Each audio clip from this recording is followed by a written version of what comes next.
This is episode number 173 with founders of CiGen, Lee and Daniel Pullen.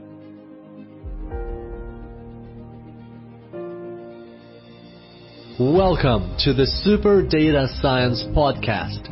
My name is Kirill Eremenko, data science coach and lifestyle entrepreneur. And each week we bring you inspiring people and ideas to help you build your successful career in data science. Thanks for being here today, and now let's make the complex simple.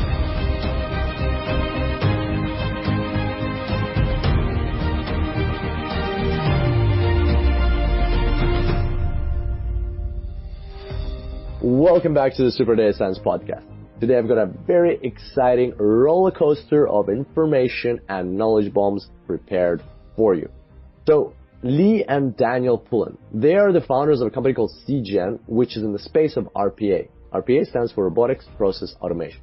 And Robotic Process Automation is the concept of automating any kind of repetitive tasks that you might have in your business or in your career.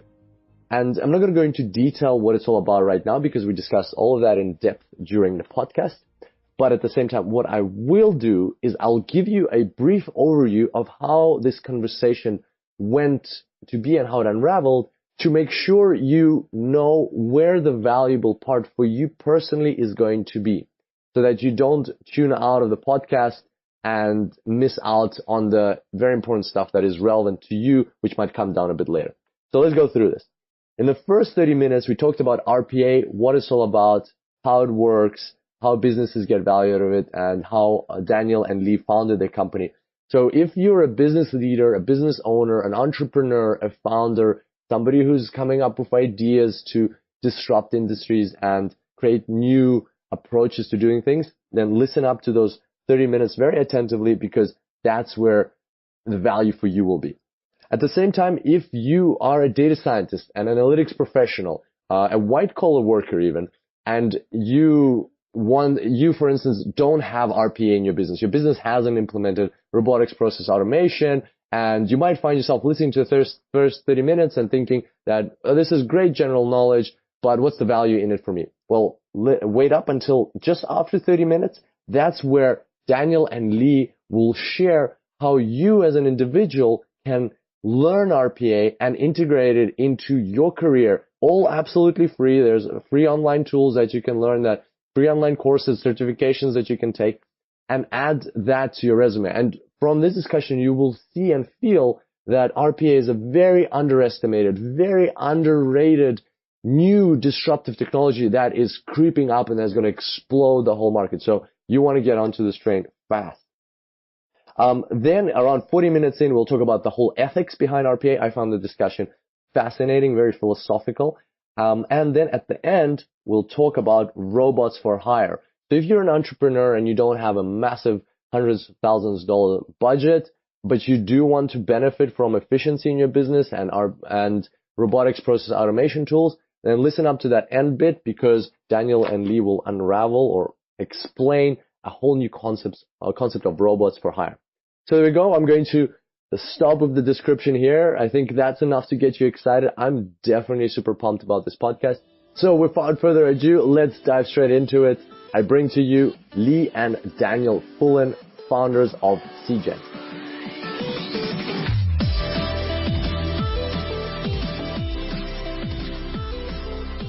Welcome, ladies and gentlemen, to the Super Data Science Podcast. I've got two exciting guests on the show today. Father and son, Lee and Daniel Pullen. Lee, Daniel, welcome to the show. How are you going today? Very well, and thanks for having us on the show. Awesome. Looking forward to it. That's Lee, right? Because your voice is so similar. Yeah. Okay, that's Lee. Daniel, welcome to you too. How are you going today?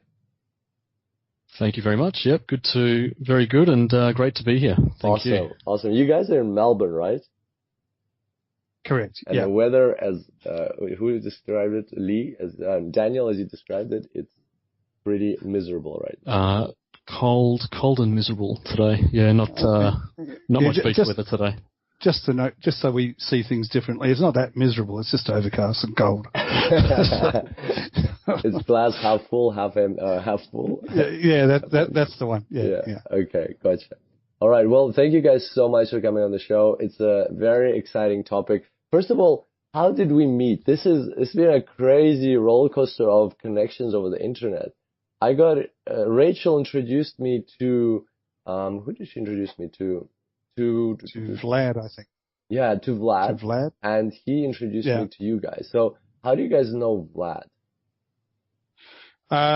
And the main technology we use is UiPath, and Vlad is in marketing at UiPath. So we've known each other for over 2 years because we were the first, or one of the first partners for UiPath, and especially I think we're the first Australian partner for UiPath. Good. And where is Daniel located?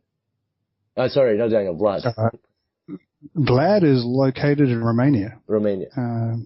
So UiPath started in Romania, which is not a country that most people associate with technology, but they've got some fabulous engineers over there. Yeah, they definitely do.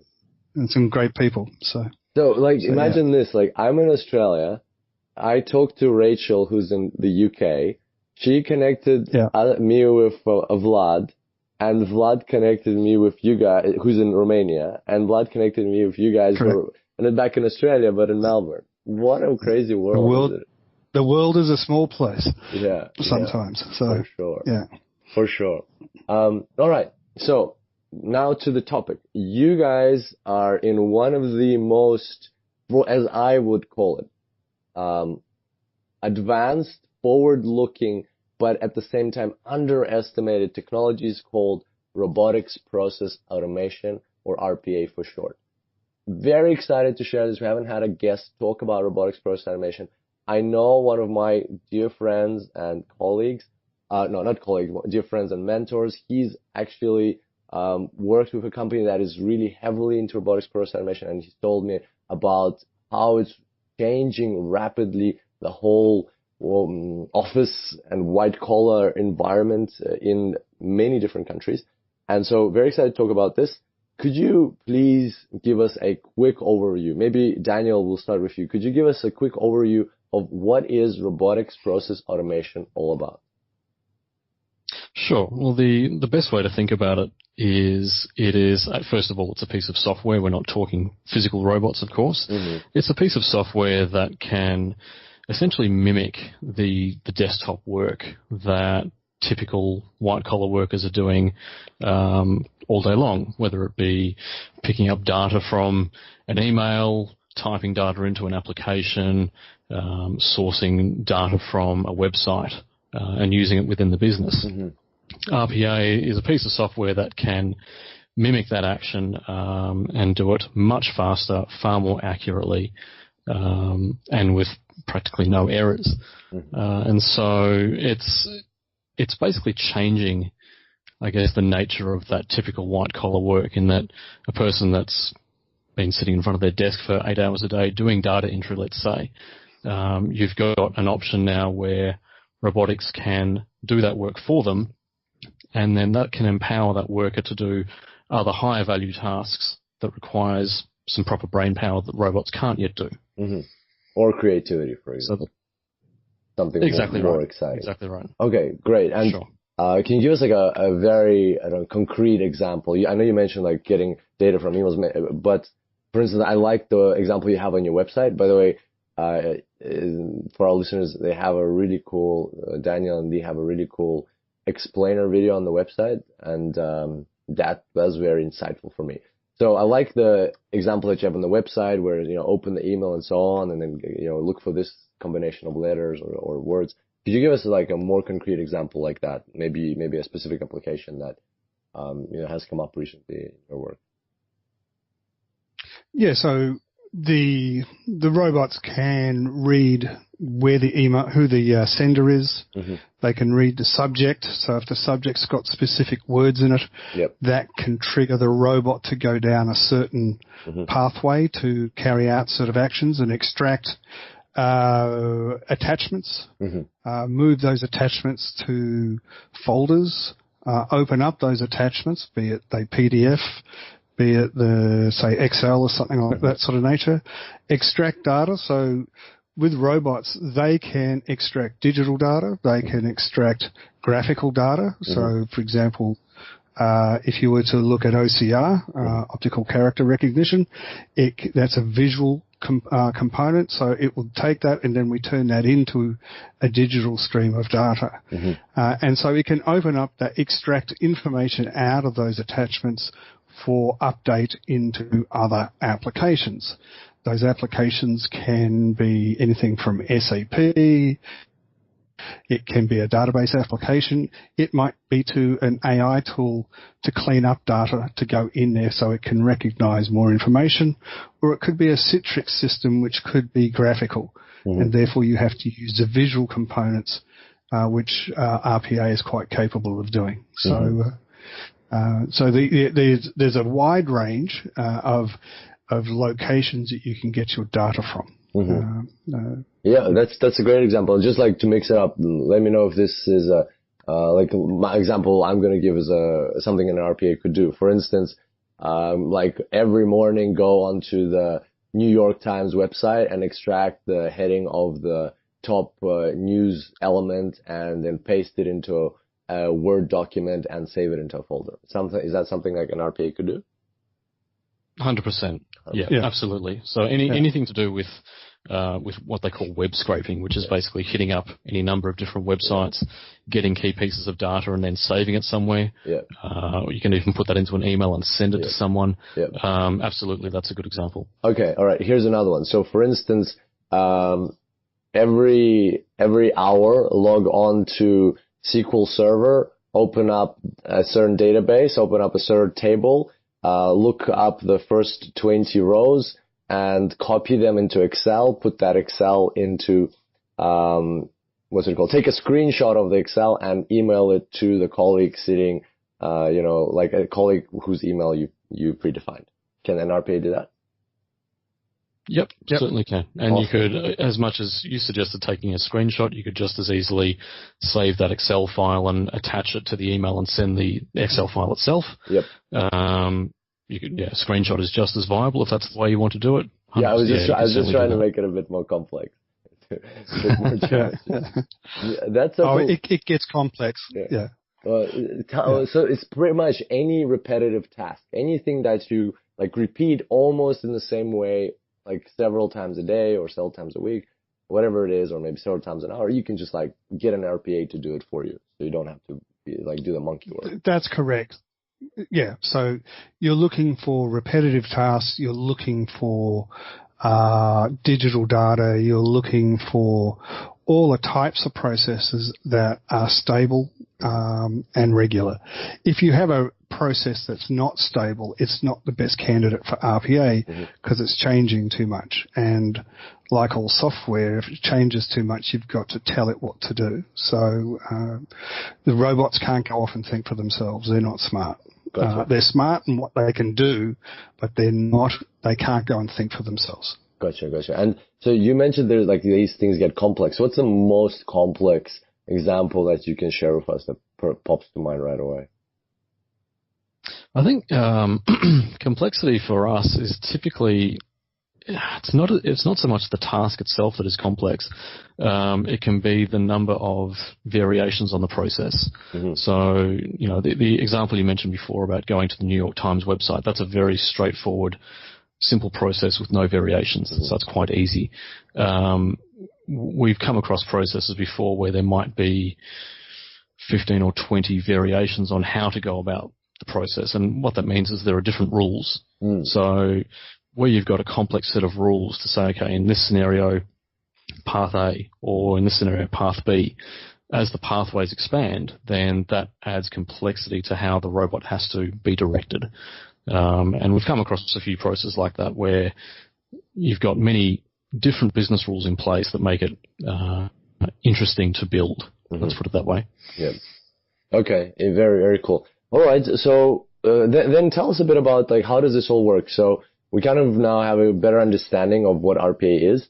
And what happens next? Does like a business come to you and just buy the product and then they're off on their own installing it and they can do whatever they like? Or do you guys do like consulting and you go into businesses and you set these things up for them? What's the arrangement? Yeah, well, we have all of the different services that go with implementing RPA. So a client can put in their own technology, say, for example, UiPath, and they can learn and create their own center of excellence.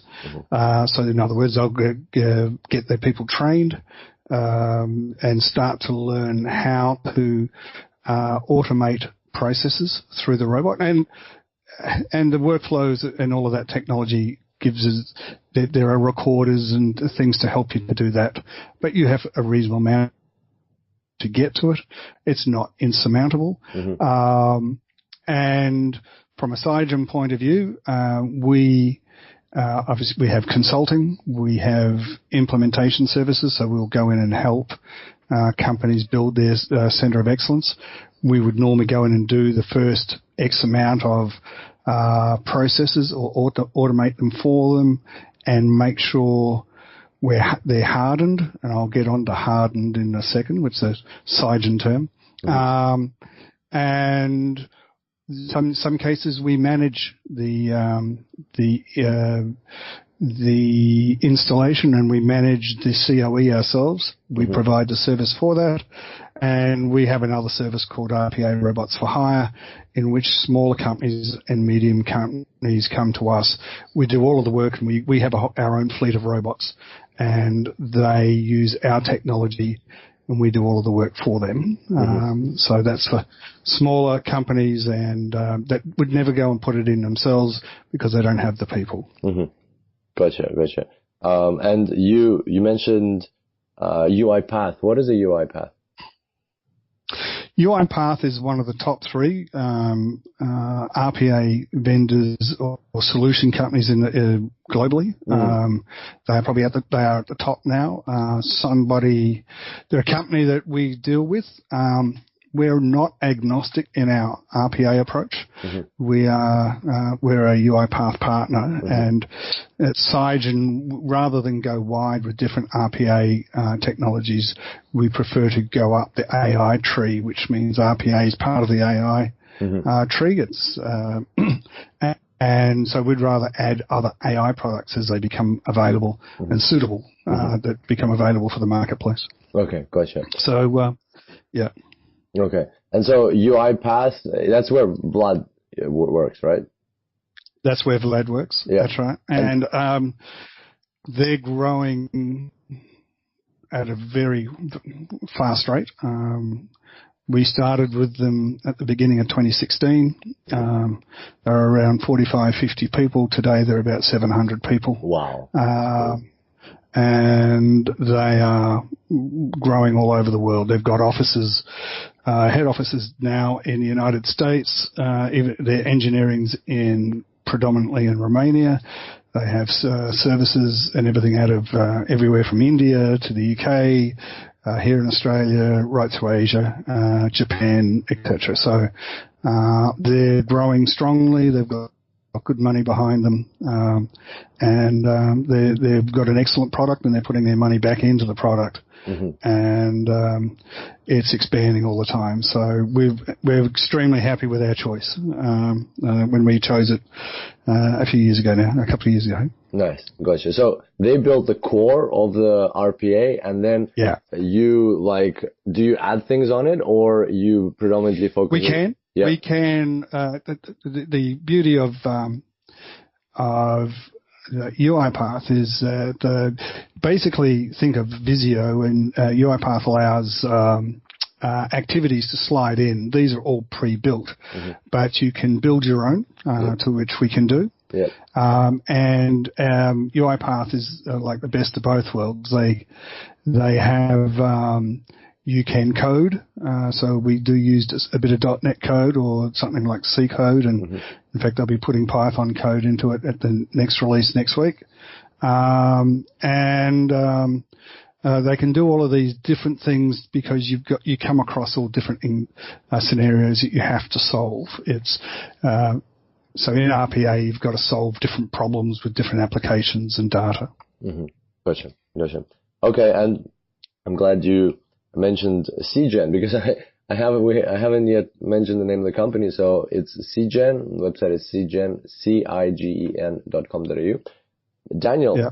How did you guys come up with the name? Yeah, that's a good question, actually. So what it technically stands for is Computational Intelligence Generation, CiGen for short. It's not terribly scientific. I'm just trying to remember back to when we first came up with it. Depending on what source you read, computational intelligence either sits alongside or is a subset of artificial intelligence.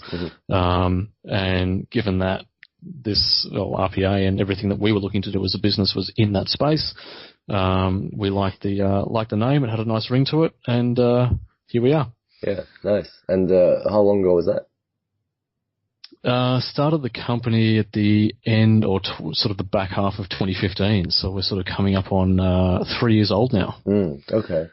It's gone very quickly. Cool. And I like these conversations about starting companies because I'm always interested to find out what kind of thinking drove you to see that this technology has a potential, has a future, and bet your money, bet your time and energy on building this enterprise in order to pursue this technology. Like, tell us a bit about what thinking went into that, and what was the inspiration, and why were you confident or courageous enough to actually pursue this goal? I was probably the one that sort of came up with the idea first. I'd been reading about and looking into various articles about robotic process automation. Obviously going through some of the scary parts of it and some of the really interesting parts of it. I have a fairly reasonable IT background across ERP, CRM, contact center technology, ICT, and that sort of thing. So I sort of go back a while with technology. And I started to realize it was new, it was barely around, and I was either feeling, whenever you start a business, you think it's going to be easier than it is. So I was at a certain point, obviously in my life, where I thought it might be a good thing to start, and I grabbed Daniel, and so we thought we'd start going down this track. And at the very beginning, I had in mind that we would write some code for the term is ITSM, IT Service Management Desk. Then I realized a lot of this was all written, so there was no point reinventing the stone, because they were far ahead of where we would have been. So it's better to look at the services side, look at how we could use it, and start from there. That's exactly what we did. Yeah, that's a good point. And at this point, maybe if you don't mind commenting, what is the difference? Why would a company go to you guys and rather than not go straight to UiPath? What is the value? Well, UiPath doesn't provide the services. It has services people, but they don't directly implement the technology for all of the different clients. They have partners for that, and we're one of the partners. Gotcha. So that was their model for first up. So gotcha. Okay, makes sense. And I'm glad you guys brought up AI. So let's go into this a little bit. So RPA, Robotic Process Automation, is, as you put it, a path of AI. In fact, just before the podcast, I liked the way you put it, that it's a part of the AI tree. So tell us a bit more about that. How do you see Robotic Process Automation fitting into this whole AI tree? I'd say RPA is probably it's kind of the ground floor, if you will, in the sense that we often call it the grunt worker. So RPA is the tool that can go in there and basically grab or move around a lot of data, grab lots of data, potentially clean data, but then it can pass on to another application, be it machine learning, cognitive computing, AI, and feed it into that tool. A lot of AI tools typically require large amounts of data to be effective, and so RPA can be a good engine to get that data quickly and independently without people having to get in the way. So yeah, it can go both ways, where you can get AI tools feeding data back to RPA. So it can be circular, but more often than not, you'll have AI being the starting point for effectively generating large amounts of data to feed into AI. Gotcha. Okay, that's what you mean when you say that it's a pathway to other parts of artificial intelligence, that it Correct. enables them, right? Okay. Correct. Yeah. And as what we're expecting to find is that as I'm not saying RPA is mature at this point. It's certainly still growing, but the tools themselves and what they can do are fairly well established now. We're not seeing that quite yet, or quite as broadly with other AI tools. So as that starts to mature, then you'll really start to see, I think, a real interplay between RPA tools, cognitive tools, machine learning tools, etc. It'll become, it's already heading that way now, but will become basically like a huge ecosystem between different tools that do specific things. Gotcha. And sorry, go ahead. I think there's one other area in here that the RPA tools themselves are a universal tool, if you like, a global tool across that any business can use across all of their applications. And so they can get one RPA tool to serve across their platforms. Whereas AI tends to be industry specific, or there are some tools that are generalized, but most of the AI tools that are out there are, for example, the legal industry, or they're for the insurance industry. They've been built specifically for those. As far as API is concerned, it doesn't care which industry it is. It can work across all of them.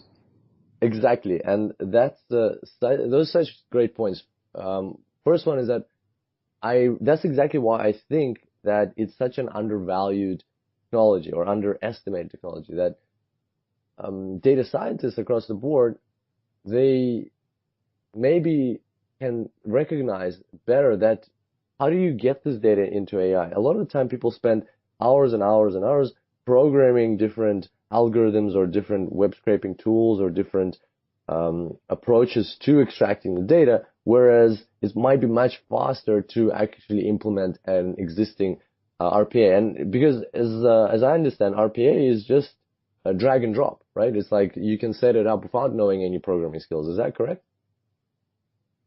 Yeah, the interface, the UiPath interface is essentially drag and drop. I mean, you can, if you've got good skills with coding, C# or VB.NET, then you'll be right at home because it's based on that platform. But equally, you can drag and drop activities. Lee and myself are not programmers by background. It's something that we've effectively picked up whilst learning UiPath. We both had some skills in writing macros, Excel macros, from way back, but that was kind of the extent of it, really. Yeah. So it is, as a tool, it is quick and easy to pick up. There are recording features within the tool, not dissimilar to a macro recorder, but a little bit higher spec to help you get started. And there's a lot of material on the web via UiPath, most of which is free, or practically all of which is free, to help you get trained up. So, if you have an interest in that sort of thing, and you've got a good analytical mind for that kind of discipline, then you can pick it up and run with it fairly quickly. And you build your skill set as you go along. So going in and scraping data off the web, that's fairly simple to learn and fairly simple to implement. Gotcha. I guess a way to build an analogy for our listeners is that in data science we have tools for programming and we have tools for visualization, like drag and drop tools for visualization, like Tableau. And so to build a visualization, you could go and build it in R programming. It'll take you, a couple of hours. Or you could build it in Tableau with drag and drop in like 5 minutes. And plus, if you need to adjust it or change it or modify it with time, then you can just do that modification in the drag and drop tool within a few minutes. Whereas in the programming language, you're going to have to add a bit of code to the whole thing. So just my way of interpreting this whole thing of RPA, that it's actually quite empowering for people or companies that want specific tasks automated. You don't have to sit and code a specialized AI, whether it's machine learning or web scraping algorithm for that specific task. If you have an RPA, you can quickly adjust. Is that about right? Yeah, look, you're spot on. With the RPA tool, it's very much designed to allow non-coders and non-programmers to feel like it's accessible and feel like it's a tool they can use. RPA, in many cases, or quite a few cases, is actually used within the business units themselves. It's not necessarily something that your IT department has ownership of. They're very much part of the journey, and this depends on the company, of course, but they don't always have ownership of that tool. So oftentimes it's the business users themselves, business analysts and process analysts, that are the ones that are asked to learn this tool. And many of them will have never cut code before. Mm-hmm. And so the drag and drop functionality and the visual aspect of the tool is crucial to getting them feeling at home and feeling like it's a tool that they can use. Mm-hmm. And that was very much the case with Lee and I when we started. There are visual cues that are not necessarily used as part of the automation, but they can give you some context for what you're doing, what data you're working with, what program you're operating within, or application. And all that's designed to, I guess, minimize the feeling that you're actually working with code. Yeah, I totally understand. That's a great, refreshing perspective. Okay, and so the other thing is that you guys, what I wanted to ask you guys is that in the 3 years that you've been in this business, what have you noticed any trends? Have you noticed like an increase in uptake, an increase in interest from businesses, an increase in requests to implement RPAs? Where is is the whole world starting to pick up on this idea of RPAs more and more, or is it kind of like still in its very juvenile state? It is definitely picking up quite strongly. It is still got a huge way to go. So it is. RPA really got going in Europe and the UK first. Mm-hmm. It's got going in the USA a little bit later, but the uptake in the US has been very strong now, mm-hmm. And it's probably surpassed Europe. Mm-hmm. Australia, Asia Pac, Australia has probably it's starting to move quicker now. So 2 years ago, we were still explaining to people what RPA was. Mm-hmm. Last year, people started to understand that it was around this. Today, we don't need to really explain to companies what RPA is about. Mm-hmm. It's more about what it can do, what we can do to solve their problems, and sometimes how quickly we can implement things to work for them. Mm-hmm. So. Gotcha. That's really exciting to hear.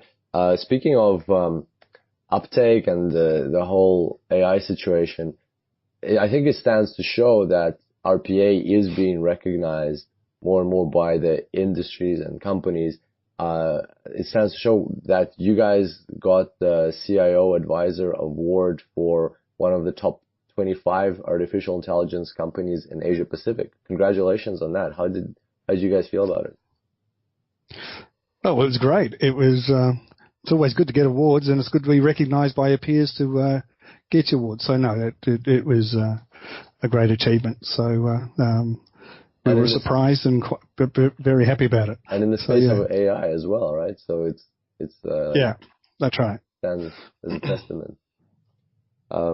Okay, cool. So I have a question. So indeed, we have on the podcast listeners who are entrepreneurs and executives and directors who are business owners, and I'm sure by now their brains are churning and they're thinking, okay, how can I get this whole thing of RPA into my business, and how do I implement this solution? So you'll definitely get a lot of people contacting you. By the way, do you guys work just in Asia mm-hmm. Pacific or like Australia, or do you work globally? We have had customers as far as the US, but we generally stay Asia Pac, predominantly because of travel when companies want to see. But we are connected with sister companies that we can help people with, and of course UiPath can too. So, awesome. So no, it's very much a global thing that we're connected to quite a few people. Gotcha. Okay, cool. That's good to know. So my prolonged question was that we've got business owners who are now obviously getting a lot of value and thinking about how they can use this in their businesses. But what about listeners who work in companies which don't yet employ RPA, which don't yet have these tools that they can practice with? It all sounds nice and exciting to them, but is there a way that they can learn a bit more about RPA? Maybe get their hands on it, do a trial, just as an individual, download it on their home desktop, or just get their hands dirty and understand how this whole RPA system works and get a feel for it in order to understand better if that's something they want in their career, if that's something they want to consider learning for the future. Yeah, look, UiPath makes that really easy, actually. So you talked about a free version or a trial version. Yeah. You can access that via the UiPath website. There is actually what they call a community edition of the software, which is free to use for individuals and free to use if you're, say, in the learning or education space. So getting access to the software is simple. And then on top of that, UiPath has got their forum, community forum, which is, I think well over 10,000 strong now in terms of members. You've got quite a few UiPath people that are on the forums quite actively, and some long-term users as well that can answer questions and give great examples of how to do things. And you've got UiPath Academy, which is a free online course. It's all modular based, where each module is based on a certain topic, such as Excel automation or web automation or scraping data from a PDF document. Modular goes for, call it an hour or touch over an hour. Yeah. And at the end of all that, you actually get a certification as well. That's so cool. So all the tools are there for people who are curious to jump in at practically no cost, and start learning the tool and building their own automations. And for those within businesses that are not yet using RPA, it's a great way to maybe showcase the tool and what it can do, and maybe get some people within the business interested to implement it at a larger scale. Wonderful. I love that. I could feel myself getting excited about all of this as you're talking, and I'm sure this is the point in the podcast where the light bulbs are starting to go off and people are like, I can try this out for myself. And imagine this. Sorry. Yeah, imagine this, somebody goes on our UiPath website and downloads the software, tries this community version, goes onto the forum, does the UiPath Academy, gets the certification, all of that for free, and then adds that to their resume. And it's all of a sudden you're not just a great data scientist. All of a sudden you have this skill that pretty much nobody else has, because it's so powerful, it's so underestimated yet so powerful. And then you go into an interview and you're like, yeah, I know this thing called Robotic Process Automation. What's that? And well, I can automate half your process and save you $10 million because and your people can be doing more creative and work and finally get over their backlog. And whoa, this is so cool. I'm really glad you mentioned that. And also this showcasing to your own business. So if you are not looking for a job, if you're already happy with your job and everything's going great and you love your company, but you want to add more value, you check out Robotic Process Automation, you try it out for yourself, and you see how exactly you can empower your own role and automate some of your tasks, or maybe help your colleagues automate tasks. And all of a sudden, you have a business case for your manager, and your company is going in a whole new direction as opposed to where it was going. That's such a great way. I think definitely should mention this in the intro to this podcast so that people know that this is available to everybody, not just business owners. Very cool. Thank you so much for sharing that. Yeah, sure thing. And look, the whole, I guess the whole perspective from UiPath's point of view is they're all about what they call democratizing RPA. So, you know, their take on it is it should be accessible to everyone to learn.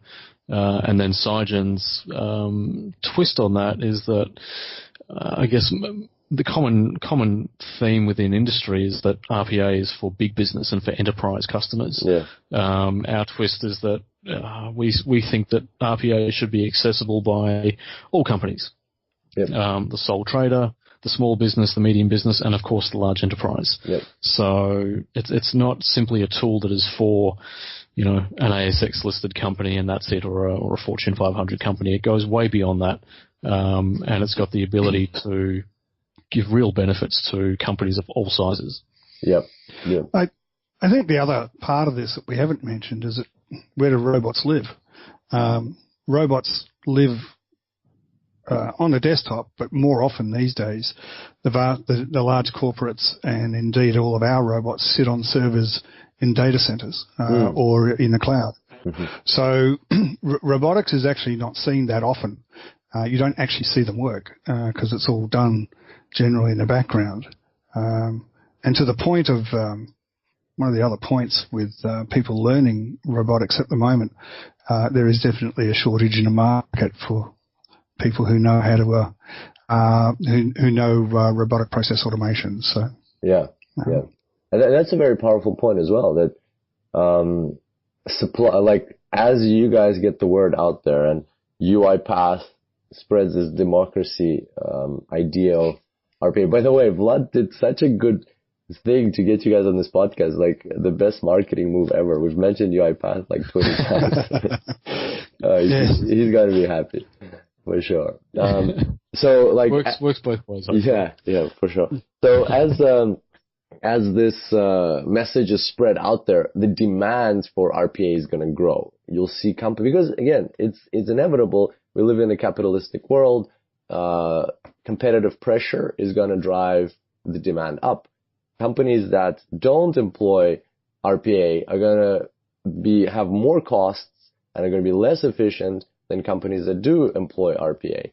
And therefore, whether you like it or not, the demand is going to go up. And at that point, it's like, where's the supply going to come from? Same thing as we saw in data science, right? Like 5 years or 10 years ago, there was no such thing as data science. And now all of a sudden, every single business in the world is starting to want a data scientist. And where's the demand? And now people are starting to pick up these skills. I want to be a data scientist. The salaries are really high. It's a very exciting job and profession. It looks like RPA is going down the same track. So it's a good idea to get on this early, especially if you can learn all these things for free and add it to your resume with a certification. And then all of a sudden, when like, a year, 2, 3, the RPA, like a lot more companies catch on to the whole RPA trend. And people are looking for skills and supply of skills. You're going to have like 3 years of experience in RPA because you got onto this early. And that's what people usually put on the job description. Like, we want X years of experience. Well, usually they can't get the X years of experience because it's such a new thing. But if you are like forward looking and you add this thing, you like learn this thing very early on, that could be a very powerful career move for somebody. Yeah, it's a good. Well, obviously we're biased because we're in the market, we're in the space, but we think it's a great space to get into. We enjoy the work. I mean, one of the things for us as implementers is we get to run the breadth of process types and businesses. We get to see, every customer presents an entirely different challenge. They're often using different applications. They have a different way of going about things, and so it forces you to, stay on your toes and continue learning and continue thinking. Yep. You can't just have one playbook and roll it out over and over again. It doesn't work that way. And so that for us is exciting because it keeps things fresh and keeps you sharp. And in terms of expansion, what Lee touched on before, that there's growth-wise, there's still a tremendous amount of growth to go in the market, and what we're starting to see evidence of, albeit in small steps, is that the larger corporates are increasingly starting to lean on the next tier down and say, well, okay, we've got robotics, so where's your robotics? Mm-hmm. And so it's gradually being forced top down from the large corporations down to the mid-size and mid-tier corporates, because people are demanding savings. Yep. And so that to us is going to just fuel the growth over the next few years, as well as the mid-tier starts to uptake RPA in a serious way. Interesting. Very interesting to see something pushed like in that direction from top down. Usually it's like companies at the bottom come up with something cool and it gradually trickles up to the top. But yeah, it's an interesting approach. Yep. Okay, well that's very cool. I've got a question for you guys. So you've obviously worked with lots of companies and done lots of different implementations. What would you say has been the most disruptive example that you have to date of how you implement an RPA and it saved the company? You don't have to name the company, but like, it saved the company, I don't know, $1 million, or it helped 50 people in the business become free of these repetitive tasks and move on to greater and better careers, or greater and better things that they were doing in the same business, or help the business take over a market or get into a niche. Anything like that you can share? Yeah, there'd be, there's probably a few. One of them's a utility company. They do 1,000 to 2,000 entries a day, because they change, they have moves, adds and changes of a lot of different types of meters. That's been roboticized, and that's relieving a team from data entering all of that data every day. Mm-hmm. That's had a reasonable impact within the company, mm-hmm. and it's expanding. There are some of the more interesting things that we come across is when we use robots for revenue leakage. To detect revenue leakage. So you tell us more about that. And so this is, for example, some businesses know that there are points within their business where they're not picking up the data to invoice correctly. Mm-hmm. I won't use a bank as an example because we all love banks. I will. So, for example, you take a port where they have every time a container touches down at a different point within a port, there's a charge for that. And if it gets missed, they don't get to charge that amount of money to their client. As an example. So the robots may be used to make sure electronically all of the touch points are working. So the revenue. So there is a number of different ways certainly if you take people out of the loop, you will find that the invoicing will increase. That's the case, especially in a bank. If you have sort of bounce checks or something like that, where someone would have gone into a branch before to relieve it, to talk to the manager. These days that's all done by robotics, and it's just automatically billed to that person. And companies are using some of those revenue leakage, the gain that they're getting out of that, to pay for all of the robotics program. Yeah. It's quite big. So it's one of the things. It's not just the process. You get companies to start thinking about, well, where are you missing revenue from? Mm-hmm. And then, of course, the other one, the part of that is audits. Robots are great with audits.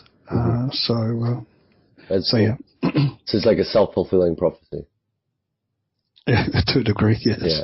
Yeah, they can pay for themselves, yeah. Gotcha. Speaking of price, like I won't put you guys on the spot and ask you to provide quotes, but roughly, where do these things range from? From like, can you give a ballpark estimate? From X to Y is usually what a company of, I don't know, an average size would pay for a robotics automation implementation. It's It's not expensive, really. In the scheme of large corporate applications, it's nothing like that. So it's in the hundreds of thousands of dollars. It has got up to over $1 million with lots of robots, and I mean hundreds of robots. That's not as common yet. But companies with anywhere from 10 to 50 robots, you're in the hundreds of thousands of dollars. So quite a few companies, around 100,000, probably $100,000 to $200,000, I guess, for a reasonable corporate to start with. It's not too bad. Yeah, no, very reasonable. They can build to that.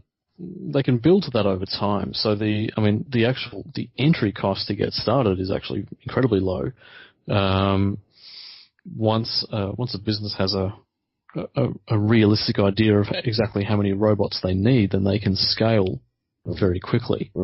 So I would say that if you're looking at as a starting price, you'd be sitting somewhere, not even $100,000, maybe around $50,000, to actually get it in and get going in a serious way, and then build over time, build your capacity. Actually, the smallest value is zero, because you can put trials in there. So you go from that point up. Gotcha. Okay, that's very cool and definitely very reasonable price. What's your view on the whole ethical consideration that implementing robots means in some cases people will lose jobs? It's definitely good for business, efficient for business, but like we hear these things, like for instance with self-driving cars, that drivers and taxi drivers are losing their jobs and things like that. It's an inevitable step in progress, technological progress. But how do you guys deal with it ethically? What helps you sleep at night? Believe it or not, something we talk about a fair bit in the office, considering the work that we do. I will say that to date, despite what is written in the press and what people might have heard, we're not seeing the mass job losses and mass sackings that people seem to be concerned about. We're seeing a lot of businesses that are genuinely looking to take their headcount and utilize it in other parts of the business. A lot of companies are excited by the fact that they may not have to necessarily expand their headcount and can grow their business with the same people. That's powerful, especially to many smaller businesses. That's a really powerful reason to go with RPA. I guess if you talk about the ethical side of it, something that we do talk about a fair bit is empowering people to learn the tool. So if you're in a, let's call it a white collar type job and you're doing lots of data entry, absolutely potentially your role or parts of your role can be at risk from a tool like RPA.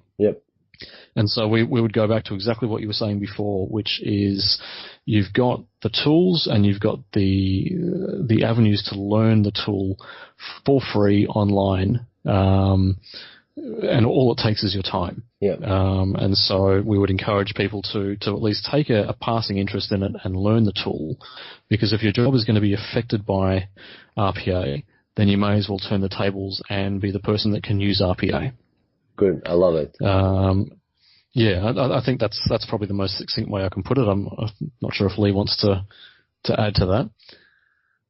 There's no doubt over time, RPA, especially once AI becomes stronger and they join with machine learning and all this sort of area, that there will be a greater impact, and certain industries will be impacted more than others.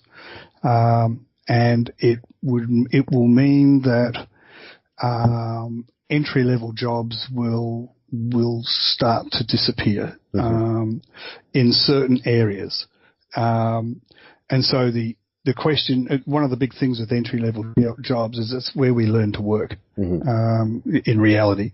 And so from that point of view, if we're bypassing the learning to work, how do we get to become, so if I was to take, so I'll pick on the accounting profession, which will be heavily affected, is becoming heavily affected by robotics and AI. So if I want to go through to the stage of being an advisor, if I don't have the entry level where I learn all about accounting, how is that going to happen? Interesting. And so we sit and talk about having experiential labs at tertiary and probably secondary college that will take people through. I don't want to get into Star Trek, but starts to go down the path of learning tools that immerse somebody in learning. So as they come out of those, they have actually got some skill in dealing with and identifying and then dealing with those types of topics. You're talking basically like a simulation. Correct. Yeah. I mean, if I think back to when I came out of uni, I did a finance degree coming out of uni. My first few jobs were all finance analyst and data analyst, and in the next 5 years, those kind of jobs will be heavily affected. And so, it's an interesting. That's a completely different side to the ethical question. Is how will the kids that are in school now, how will they learn the skills they need to actually get to the higher levels if the lower levels simply disappear? And that's a far bigger, I think, a far bigger social problem than people are currently aware of. Wow, definitely. I didn't think of it that way. Yeah. So in a similar way that blue collar work has been picked on, so will white collar. It will have an effect. It's a political. It will become a political issue, obviously. But it is also an opportunity issue, because if you stop and think about it from the point of view of education, there's a whole new world of technology and business that could start up around that type of area. So in the same way that we couldn't have imagined 10 years ago that there would be an industry built around apps and building an app for a phone. And look at that industry now. Well, we could have little niche industries building around robotics in exactly the same way over time. Yeah, as they say, the world's biggest problems are the world's biggest opportunities. Yeah, absolutely. Very interesting. It's not. Yeah, that's right. Sorry, it's not going to go away. Yeah, exactly. It's definitely not going to go away. So this podcast has taken such an interesting turn. We're going into philosophy and social considerations. This is so exciting. Wow, you guys are definitely in a very interesting industry. And no wonder, in addition to that award, you were also featured in the Australian Financial Review. I can now see why these things are all happening. Very exciting. Unfortunately, though, we're slowly coming to the end of the podcast. We've been here almost an hour, believe it or not. I wanted to touch on one thing that you said that you're also very passionate about before we wrap up. Robots for hire. Tell us a bit about that. What are robots for hire? Is this is like a next step in RPA, or what is it all about? Yeah, look, it's an evolution of CiGen's business model. So we have our traditional model, which is implementation, training people within companies to use RPA, and that's based, of course, on companies buying the technology and installing it. But we also recognize that there are many smaller companies that would never make the investment, as much as it is accessible and affordable in our eyes. There are still many companies that, especially a small business can always spend money on something better. Mm-hmm. There's always things to spend money on. So RPA, in that respect, probably goes towards the bottom of the list. Yeah. We believe quite firmly that those businesses should still have access to the benefits. And so Robots for Hire is basically a service where we have our own fleet of robots, which we host ourselves. So all the tech is hosted at CiGen. Small companies can come to us and say, look, I've got this process. I get, 100 invoices a day. I need to put those invoices. I need to get certain pieces of information out of that invoice and put that into my accounting software. It's currently taking one of my people half a day to do that work. I'd love it if they could do something else. And that's where our service can come in. We will build the automation to handle that work, and we deploy it at our end or on our servers, and effectively do that work for them and allow that person to have their half a day back to do something more constructive for that business. So at the moment, the types of applications we work with are cloud-based. So we are not doing B2B to the business directly at this point. That will come in time. So a good example is cloud applications such as Xero or NetSuite, where everything's hosted online. You've got your login, you've got your data, and it's basically a case of inputting your data into the software. And our robots can do that far quicker, far more effectively, and for a far cheaper price, typically than a person can. So you're getting into disrupting the virtual assistant space now. You're disrupting everything, guys. Come on. Yeah, we're trying to get in everybody's way, basically. Yeah, I mean, it's what we've heard from small businesses is, and you don't think about it at big business level, but half a day of one person's time is. Having that back is powerful. Yeah. And again, it's not about getting rid of these people. A small business may have only 6 or 7 staff. Yeah. But having one of those people do something else for half a day, such as getting on the phone and talking to customers, chasing up leads, is far more beneficial than having them sit there for 8 hours and doing data entry. Yeah, gotcha. And how affordable is this? Sorry, you go.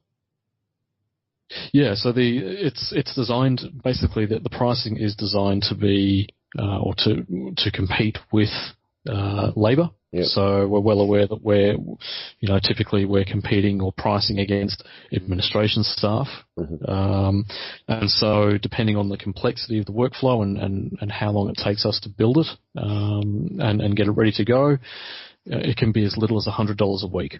Wow, that's fantastic. Yeah, so it's not meant to be expensive.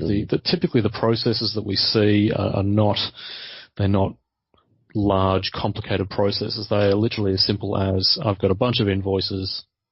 I need to get them into my accounting software as quickly as possible so I can move on to the next task. So they're simple, non-complex processes such as that. Gotcha. Or, as we've also done is recruiters. So actually doing some data cleanup work on their recruiters database is another example of it. So nice, very very cool, guys. This is so exciting. I would love to keep going about more of these applications, but we've gone over an hour. Thank you so much for coming on the show. Quickly before we finish this off, tell us how our listeners can best get in touch with you to learn more about RPA, follow your careers, or get in touch about maybe some products that they're interested in. Well, I'd go to CiGen.com.au, which is our website. That will get to us. I think our phone number's on there as well, which is obviously Australia +61. And so that number is at the bottom of every page on there. There is a contact at CiGen.com.au, which will get to us. And then if you wanted to get to us individually, it's either lee.pullen@cigen.com.au or daniel.pullen@cigen.com.au. We've got our other staff, but that'll come to us. Perfect. Thank you. And that's CIGEN. Yeah, and important for our international listeners, .com.au. So Australia has its own kind of like world of internet websites, .com.au. Yes. And LinkedIn, is it okay for our listeners to get in touch via LinkedIn? LinkedIn and Twitter. Twitter. So we're on both. We'll include those links in the notes. Well, thank you so much, guys, for coming on the show. Really appreciate it. Any books that you would like to recommend to our listeners to empower their careers? One of the early books was The Second Machine Age. So Andrew McAfee. That was one of them. Another one was The Great Fragmentation, which is probably a little bit beneficial since we're just what we've been talking about. So there are a couple of interesting books that probably was part of the reason why we went into it. So Okay. And so yeah. Daniel, you have anything to add to those? No. Yeah. No, I'll stick with those two. Gotcha. Lee reads more than I do. All right, gotcha. All right, well, thanks again so much, guys. Really appreciate this chat. I'm sure this is going to change a lot of lives and a lot of career paths. So appreciate you coming on the show and telling us all about RPA. Yeah, likewise. Thank you very much. Thank you very much. That's right. So it's been a pleasure. So.